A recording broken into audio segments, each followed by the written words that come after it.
आज आम आसीचु एठी जने भौणी घर को जे भौणी विषय शुणिले बहुत दुख लगे बहुत कष्ट लगे। से भौणी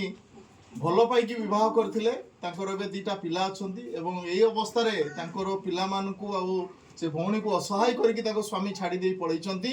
आज से एकाकी जीवन काटुचंती बहुत संघर्षमय जीवन तांकर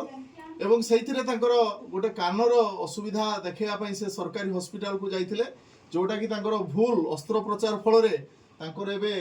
जो माने मुहटी पूरा संपूर्ण भाव में बांकी जाइछि एवं सी पर घरे काम करके चलुथिले एवं एई देह असुस्थ पर से वर्तमान निजे चलिया पई असक्षम्य एवं तापरे से पर घरे जो काम करुथिले काम करि परनांती। एई भलिया दुर्दिन रे हमर नंदलाल सेवा ट्रस्ट तरफ खबर पाई कि शिवानंद भाई अनुपमा मैडम आज आगे आसचंती एवं आमे समस्ते एई ट्रस्ट तरफ आसचु ए भौणी को किछि आर्थिक साहाय्य सहित किछि सुखिला खाद्य एवं किछि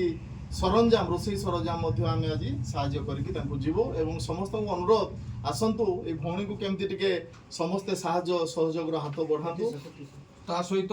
आमर तांकर वार्ड काउंसिलर मध्ये आछंती तांको भी मो बहुत अनुरोध करिछि से साहाय्य करियो बोली कहिछो।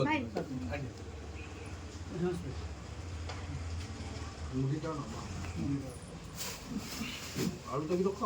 केते जण हाथ किछि हो चेष्टा करो भौणी रुचि गले।